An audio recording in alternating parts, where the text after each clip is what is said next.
Good morning, students. Today we will do chapter 5 brain teaser A part, question 1 A part. First part of this question. If selling price is twice the cost price, try to understand it. Selling price is twice its cost price. जो भी article वो खरीद रहा है उसका जो selling price है coast price से डबल है. अब हमें नहीं पता कोस्ट प्राइस कितना है. आप 100 भी ले सकते हो, आप x भी ले सकते हो, एज यू विश.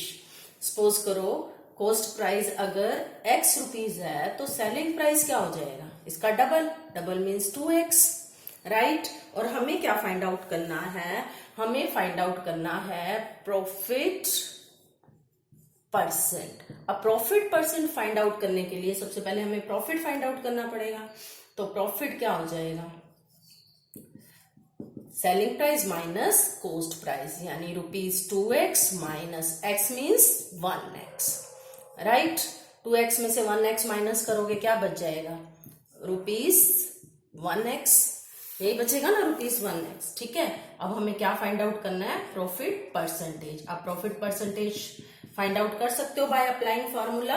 क्या है, प्रॉफिट बाय सीपी. सीपी क्या है, वही 1x इंटू 100. x से x कैंसिल, तो कितने परसेंट प्रॉफिट हो गया उसको, 100%. वैसे भी क्लियर हो रहा था, एमसीक्यू है ये, तो इसका ऑप्शन कौन सा आएगा, सेकंड ऑप्शन आएगा इसका.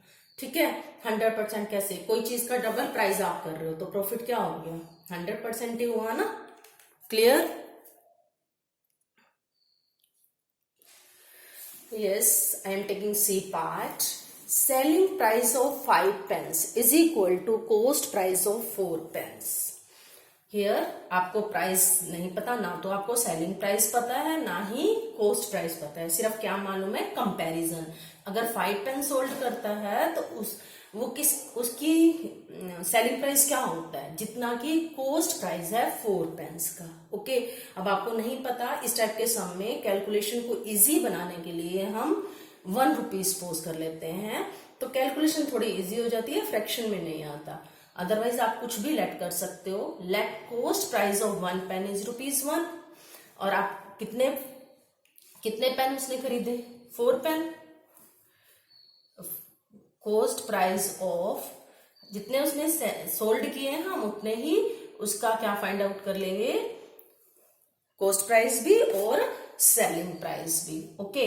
अब आप ध्यान से देखो, सेलिंग प्राइस ऑफ 5 पेंस, एक सेलिंग प्राइस ऑफ 5 पेंस कितना है, कोस्ट प्राइस ऑफ 4 पेंस के इक्वल. तो 4 पेंस का कोस्ट प्राइस क्या हो जाएगा, ₹. Cost price of 4 pen, cost price of 4 pens, और 4 पेंस का लुक हियर. तो सेलिंग प्राइस ऑफ 5 पेंस क्या हो गया, जितना कि 4 पेंस का कोस्ट प्राइस है. अब एक पेन का कोस्ट प्राइस ₹1 है, तो 4 पेन का क्या हो जाएगा, ₹4 हो जाएगा. ठीक है. अब आपने 5 पेन्स सोल्ड किए हैं, तो इट मीन्स आपने परचेज भी तो 5 ही पेन किए होंगे ना, तो हम 5 पेन का कोस्ट प्राइस भी निकाल सकते हैं. Cost price of 5 pens is equal to ₹5 हो जाएगा. 1 पेन का 1 है, तो 5 पेन का कितना हो गया, 5. अब कोस्ट प्राइस भी 5 पेन का मालूम है आपको, सेलिंग प्राइस भी 5 पेन्स का मालूम है. आप प्रॉफिट या लॉस जो भी हो रहा है आप फाइंड आउट कर सकते हो. आपको क्या हो रहा है, लॉस हो रहा है ना, क्योंकि कोस्ट प्राइस ज्यादा है और सेलिंग प्राइस कम है.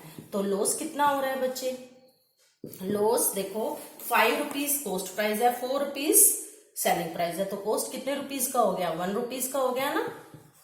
अब आपको कोस्ट परसेंट, लॉस परसेंट भी निकालना है. अगर लॉस है तो लॉस परसेंट निकालो, प्रॉफिट है तो प्रॉफिट परसेंट निकालो.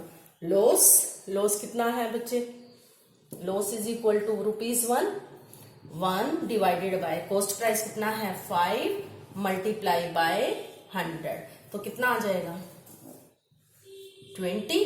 तो लॉस कितने परसेंट हुआ, 20%. ऑप्शन देखो कौन सा आएगा बच्चे, 20% लॉस, सेकेंड ऑप्शन. इसका भी कौन सा आंसर है, second option. Clear this.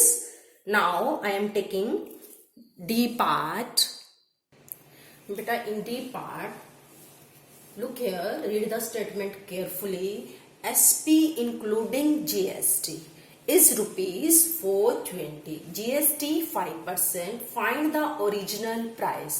Original price का मतलब एक्चुअल उसका CP क्या था when ये SP फॉर शॉपकीपर है और खरीदने वाले के लिए क्या बन जाएगा, CP बन जाएगा. For customer it will become CP. तो don't misunderstand this. It is SP for the shopkeeper but CP for the buyers. और हमने इसका ओरिजिनल प्राइस यानी हमें क्या फाइंड आउट करना है, CP फाइंड आउट करना है. और ये फॉर बायर्स के लिए क्या बन गया, CP. ठीक है.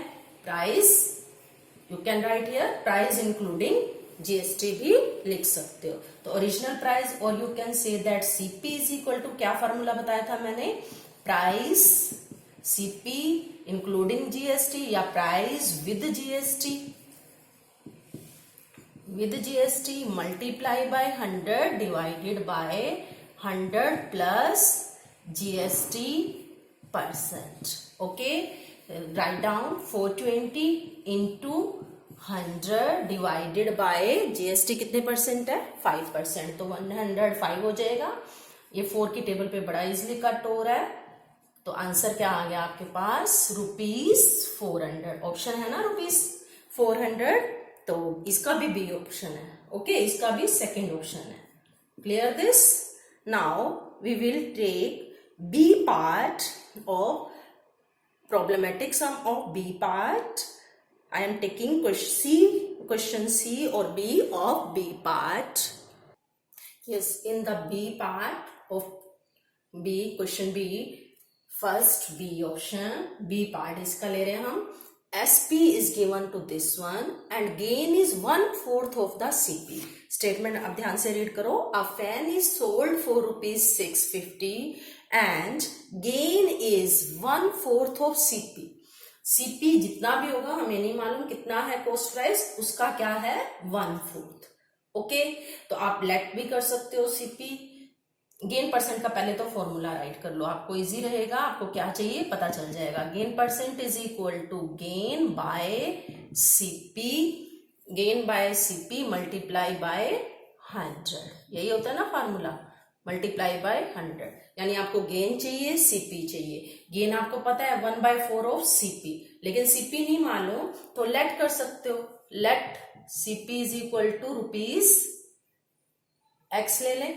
तो गेन क्या हो जाएगा 1/4 ऑफ X, यानी X/4 हो गया. X/4. ओके, गेन परसेंट के लिए क्या करोगे आप, X/4. 4 यहां राइट कर सकते हो इंटू CP. CP कितना है आप इस तरीके से भी पहले राइट कर सकते हो ताकि आपको कोई कंफ्यूजन ना हो. X/4 divided by CP into 100. Clear. X/4 है, बाय 4 है तो यहां राइट करोगे ना. ठीक है, तो आपके पास क्या आ जाएगा, लुक हियर, X/4 ये इंटू मल्टीप्लाई में रहेगा, X इंटू 100. तो X से X कैंसिल, ये कट करके आपके पास क्या आ गया 25%. तो गेन आपके पास हो गया 25%. ये जो SP है इसका कोई भी यूज नहीं है इस सम में. ठीक है, it is just only for your confusion. Okay, आप गेन या लॉस तो हमेशा किस पे कैलकुलेट करते हैं हम, CP पे ना. और CP हमें नहीं मालूम, हमने लेट कर लिया. Clear this. Now we will do C part. Look here, C part बिल्कुल सेम सम हमने ये वर्कशीट 6 में भी किया है. Second last question. Look here, second last question of the worksheet 1. CP of 10 pencil is ₹10. यहाँ 10 पेंसिल का CP given है और सोल्ड कितनी की है 8 पेंसिल. तो कैसे किया था हमने, 1 पेंसिल का ही CP फाइंड आउट कर लेंगे, 1 पेंसिल का ही SP फाइंड आउट कर लेंगे. फिर हम कंपेयर कर सकते हैं गेन हुआ या लॉस. तो CP ऑफ 1 पेंसिल क्या हो गया बच्चे, CP ऑफ 1 पेंसिल क्या हो गया ₹10. 10 पेंसिल का है तो 1 पेंसिल का क्या हो जाएगा बाय 10. इट मीन्स आपके पास क्या आ गया ₹1. Clear this. 10 पेंसिल का CP 10 है तो 1 पेंसिल का क्या हो गया 1. नाउ SP भी आप 1 पेंसिल का ही फाइंड आउट कर लो, क्योंकि जितनी चीजें आप खरीद रहे हो उतनी ही आपको सोल्ड करनी है, या कॉस्ट प्राइस जितनी चीजों का आप फाइंड आउट कर रहे हो उतनी ही चीजों का आपको क्या फाइंड आउट करना है, सेलिंग प्राइस। तभी आप कंपेयर कर सकते हो। ये नहीं कि यहाँ 10 चीजें लो या 8 लो, फिर कंपैरिजन कैसा। ठीक है, इक्वल थिंग्स का ही हम कंपैरिजन करेंगे। ओके, इसलिए मैंने 1 पेंसिल का एसपीबी फाइंड आउट कर लिया, 1 पेंसिल का सीपीबी। ₹10/8 ये पॉइंट में आ जाएगा बच्चे। 8 1 जा 8, 8 2 जा 16 और 8 5 जा ₹1.25। ये कितना आ गया, ₹1.25। और ये कितना है, ₹1। एसपी ज्यादा है ना, तो क्या हो जाएगा आपको प्रॉफिट। प्रॉफिट कितना हो जाएगा, 25 पैसे का।